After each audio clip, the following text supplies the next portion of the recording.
In the headlines, Organized Labour rejects 62,000 Naira may resume strike on Tuesday. States work on total electricity subsidy removal and new tariff. Troops foil kidnap attempt in Delta State, rescue passengers. And on the international scene, suspected rebels kill 80 persons in Congo. Hello and welcome to Trust News Update. Sumaya Abubakar.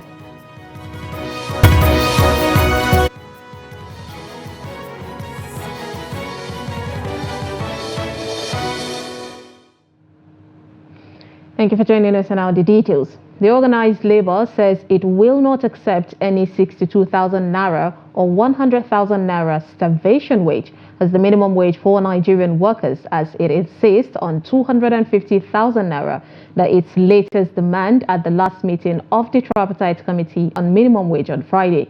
An Assistant General Secretary of the Nigerian Labour Congress, the NLC, Chris Onyeka, said Labour won't accept the latest government's offer of 62,000 Naira and the 100,000 Naira proposal by some individuals and economists. Onyeka said Labour will never consider accepting 62,000 Naira or any other wage that is unable to take Nigerian workers home. Onyeka said the 1 week grace period given to the federal government last Tuesday, June 4th, 2024, will expire by the midnight of Tuesday, June 11th, 2024.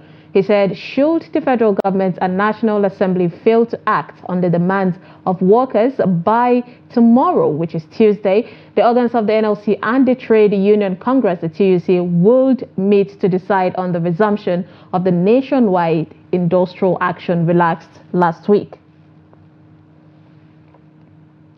State governors have called on the federal government to enforce a no-meter, no-service policy for all new electricity connections in the country.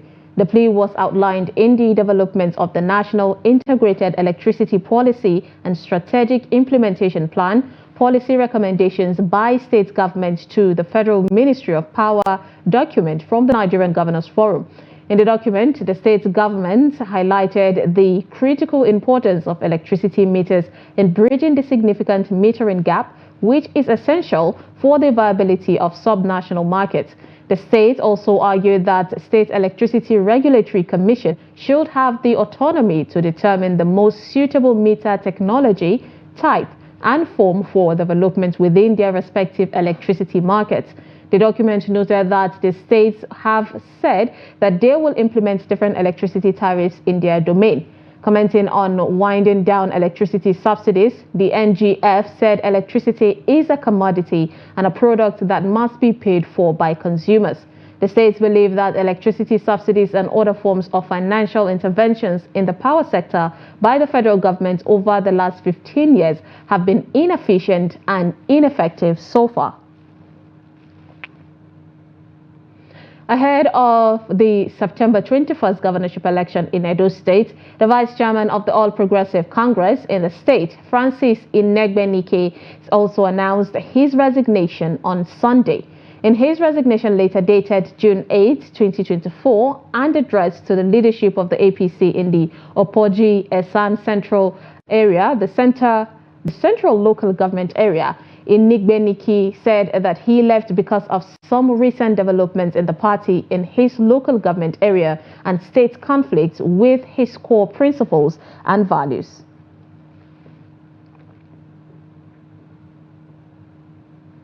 Former Nigerian President Dr. Goodluck Ebele Jonathan emphasized the need to strengthen the Independent National Electoral Commission, the INEC, to ensure credible elections during the inauguration of the Asaba High Court complex.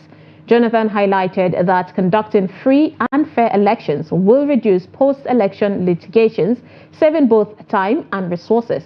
He emphasized that timely settlement of the electoral disputes would enable elected officials to focus on governance promptly, delivering the dividends of democracy to the people. Drawing from the South Africa experience, Jonathan pointed out that it is uncommon for elections losers to resort to litigation, indicating a level of trust in the electoral process. He urged Nigeria to emulate such practices to enhance the integrity of its electoral system. Why should it happen that way? The judiciary will help us. But my thing is that 50% of those who go to court because they felt they were cheated by the electoral management system. They were rigged out. And when you feel like rigged, naturally you have to go to court. So assuming the elections are properly conducted, that 50% will not go to court. The next 50% that go to court is that they know they failed election, but they feel they can use the judiciary to declare them winners. So if the judiciary don't declare who don't win election that they are winners, that remaining 50% will not go to court. In security matters, in a remarkable display of bravery, troops of the Nigerian Army deployed for internal security duties has successfully thwarted a kidnap attempt by a suspected terrorist group along the Ughelli-Patani Road in Delta State. The troops' swift response to a distress call resulted in the rescue of passengers who had been kidnapped while traveling in a commercial bus. The troops, upon receiving the distress call, rapidly mobilized and confronted the terrorists who were armed with assorted weapons. A fierce firefighting ensued, compelling the terrorists to abandon their captives and flee the scene. Rescued passengers have been taken into safety custody where they are receiving necessary care and support. If not for the help of Nigerian Army, hey, come down. Our drivers and others are missing along Patani Ughelli Road. There are serious armed robbers there. Fulani, we saw them clearly. They are Fulani people with guns. They pushed out some people among us. They collected our money. They did a lot of things to us. But thank God for keeping me strong and alive.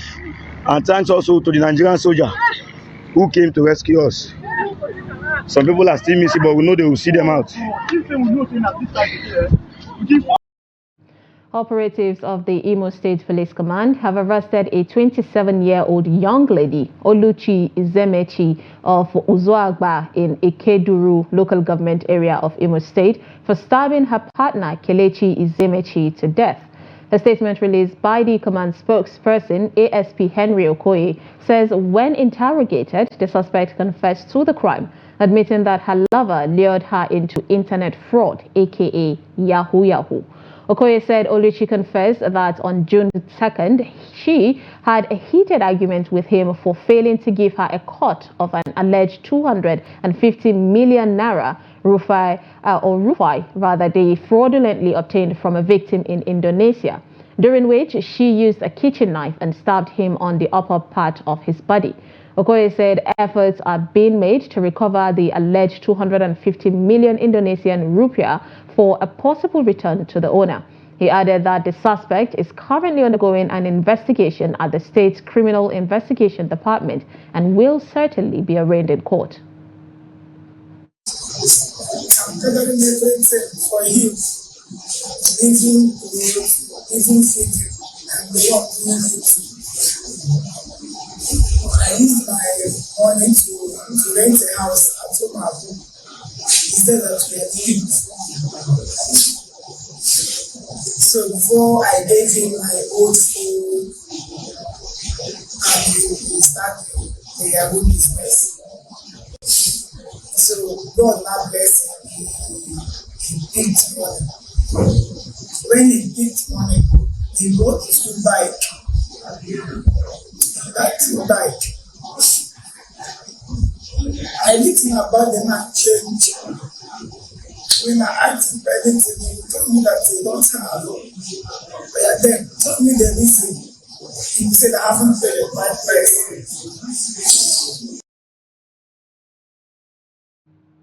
Cattle breeders in southern Nigeria have rejected a bill proposing ranching as the sole method for cattle breeding in the country. The breeders in Ondo State emphasize that they have no other place of origin besides Ondo, a sentiment echoed by many herders living in the southwest who have resided there with their families for decades. The breeders argued that ranching should not be mandated as the only viable alternative, highlighting their deep-rooted connections to their current locations. Trust TV's Abbas Ibrahim Lalibi reports. The National Animal Husbandry and Ranches Commission Establishment Bill passed its second reading in the Senate on June 5, following an intense debate. The bill aims to establish ranches for herders in their state of origin, replacing the current practice of open grazing. Reacting to the bill, Fulani herders in Ondo State expressed strong opposition, arguing that they have no other place of origin apart from Ondo. They believe the bill infringes on their right to live where they choose within the country. Bello Garba, leader of the Meyeti Allah Cattle Breeders Association of Nigeria in Ondo State, stated that the bill will traumatize cattle breeders. He explained that many herders living in the south have resided there for so long that they no longer know their origins in the north. Wani bahilla ce yanzu akwai wanda hike a halin da muke ciki bai san ina ne ma jahan na tushe na ainihin inda hike. He said many of the cattle breeders were born and raised in the south, and the largest number of breeders are living in the south these days due to the insecurity in most parts of the north. Saboda yau bahilla ce mai nagge sama da nagge 200 ba za ka same shi jihohin arewacin Najeriya ba.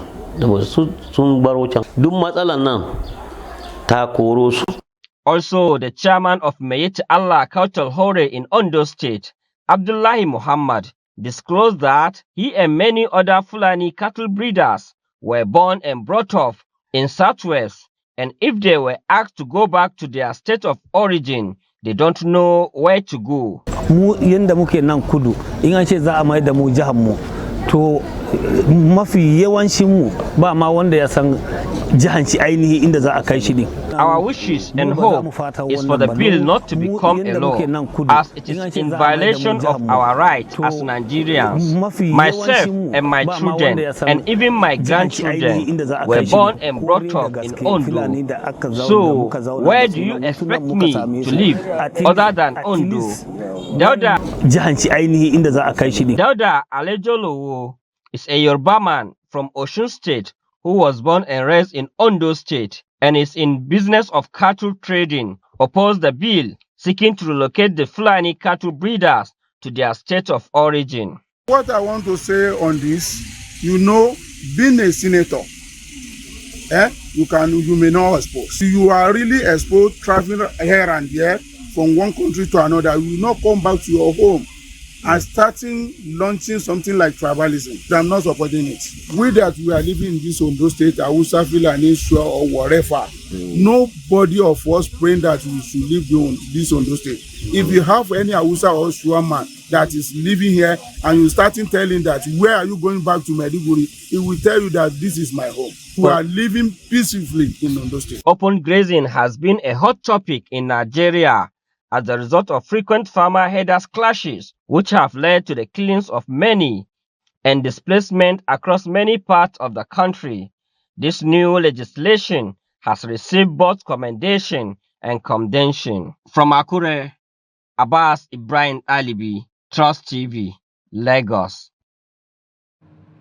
Nigerian government has officially launched a freight train service from APM terminals in Apapa, Lagos to Dala Inland Dry Port in Kano.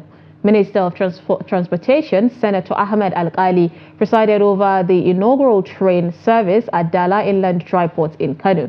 During the inauguration, the minister said the flag-off will open up businesses to international environment as it will make import and export much easier from northern Nigeria to the rest of the world.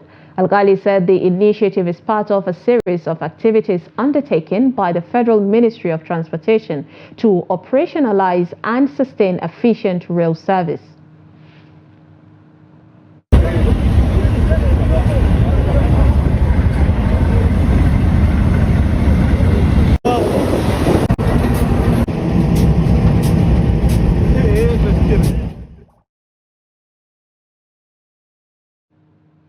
This is Trust News Update. Coming up, mothers react to Nigerian girls trafficked to Ghana. This and more after the break. Stay with us. Welcome back and thank you for staying with us. If you are just joining us, this is Trust News Update. Here's a recap of our top stories. We brought you Organized Labour rejects 62,000 naira, may resume strike Tuesday. And states work on total electricity subsidy removal and new tariffs. Moving on to more stories. The prevailing economic hardship in Nigeria has triggered a multitude of crises across society from both an economic and social standpoint. Recently, domestic and gender-based violence have surged, exacerbated by economic hardships, following, of course, the removal of the fuel subsidy. Experts emphasize that urgent action is needed to address and reduce this rising incident. Damian Sunday reports. According to a 2019 survey by the Nigerian National Bureau of Statistics, 30% of Nigerian women aged 15 to 49 have experienced physical violence, and a staggering 68% have encountered emotional, economic, or sexual abuse. These figures highlight the link between the surge in abuse and Nigeria's current economic climate. Benue residents report that much of this crisis stems from the pressure on the breadwinners, mostly men, who are also vulnerable to the economic challenges. The high cost of goods and services, coupled with meager wages and limited financial resources, are early warning signs of broken homes. All she wanted, he must go out there and get something. And where is he getting it from? Today we find ourselves in society that even the ones that are educated, they are earning salary. Is the salary enough to take care of their families? This is issue of feeding. The health matter is there. Education is there, which is key for our children. Some are not in charge of their homes because they have refused to speak out the ills. Domestic violence begins from your silence. You need to speak out. There are cases even in Benue, across the states, where women have been violated on several occasions and they have kept quiet. And by the time they have the mention of this, is usually too late. Women should stop coming up when it is rather too late. In light of this, there are universal laws guiding the conduct of men and women that must be applied. Legal experts emphasize that ignorance of the law is never an excuse. Now, other countries have gone ahead to, as a matter of fact, legislate or put in place legal framework that demystify all forms of barriers against women. And I think that is what we need as a country. Cases of divorce are mounting in courtrooms as many families struggle to maintain their previous standard of living, and spouses find it tough to adapt to the current economic realities. Jimmy Azandi, Trust TV News, Makurdi. Following the recent discovery of teenage Nigerian girls trafficked to Ghana for the purpose of prostitution, mothers in Imo State have come out to condemn the disturbing trend. Trust TV's Ajibade Praise has the details in this report. Though the girls have been rescued and are now in safe hands at the Nigeria Embassy in Ghana, courtesy of the Diaspora Ministry, led by Abike Dabiri Erewa, who said they are expected to be ferried back to Nigeria in no distant time. That's one Nigerian guy. Yes, has brought these ladies there, maltreating them, beat them, send them for prostitution and other things. So we prostitution? Yes. So we sent our rescue team to go for the girls. So when they went there this morning, fortunately they were able to get all of them from the guy, and we was able to apprehend the guy who was arrested. Parents, especially mothers who brought their minds on the matter, discourage the act. They urge parents to be vigilant and pay keen attention to their children and never be carried away by any promise of a better life outside the shores of Nigeria, which they are not sure of. You shouldn't allow anybody to come and tell you that I want to take your child to somewhere where she will make money for you.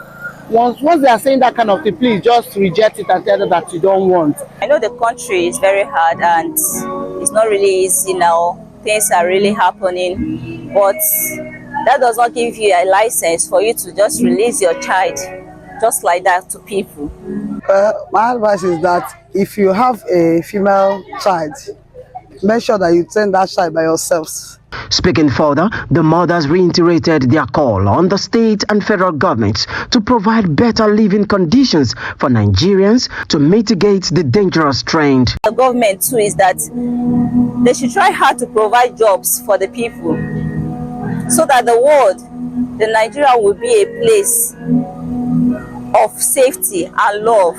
We can come together and make it a better place. Well, I would advise the government to provide jobs for those upcoming girls like 15, 16 years.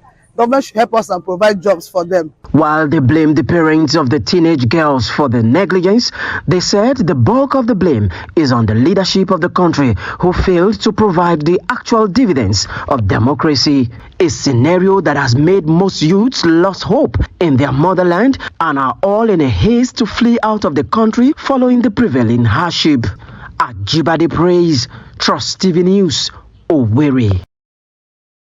In business, the Nigerian Bureau of Statistics has revealed that exports of agricultural goods from Nigeria to other countries increased by 123% over the value recorded in the fourth quarter of 2023. The figure also represents an increase of 270% when compared to the 279.64 billion naira recorded in the first quarter of 2023. The report added that sesame seed accounted for 247.75 billion naira, superior quality cocoa beans 231 billion naira, and standard quality cocoa beans within 140 billion naira.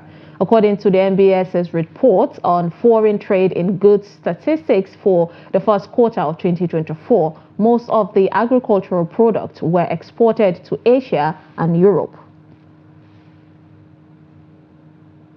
On the international scene, at least 80 people were killed between Tuesday, May 4th and Friday, May 7th in attacks by Allied Democratic Forces, the ADF rebels, in the villages of the Baswaga Madiwe Group, Beni Territory, North Kivu, in the Democratic Republic of Congo.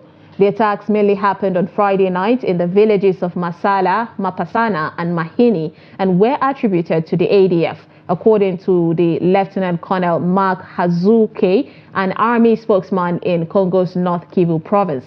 These rebels also killed 30 other civilians in Masao, Monunze, Kabekwe, and Manlese in the past 2 weeks. The assailants also stole 25 motorcycles and set fire to several houses during their incursions. Iran's Guardian Council on Sunday approved the country's hard-line parliament speaker and 5 others to run in the country's June 28 presidential election following a helicopter crash that killed President Ibrahim Raisi and 7 others. The council also again barred former President Mahmoud Ahmadinejad, a firebrand populist known for the crackdown that followed his disputed 2009 re-election, from running. The council's decision represents the starting gun for a shortened 2-week campaign to replace Raisi, a hardline protege of Supreme Leader Ayatollah Ali Khamenei, once floated as a possible successor for the 85-year-old cleric. The Guardian Council also continued its streak of not accepting a woman or anyone calling for radical change to the country's governance. The most prominent candidate remains Mohammed Bagir Ghalibaf, a former Tehran mayor with close ties to the country's paramilitary Revolutionary Guard. In sports, Flamingos of Nigeria thrashed host Liberia 4-1 on Sunday in the first leg of final qualifying match for Dominican Republic Under-17 World Cup. Abidemi Moshood drew the first blood for Nigerian, while Peace Effiong doubled the advantage few minutes later. Chidi Hamani scored her 10th goals in the qualifying round with an exquisite 3rd goal. Blessing Ifitezwe netted the 4th goals to put Nigeria at the driving seat. The return leg holds in Abuja in a week's time.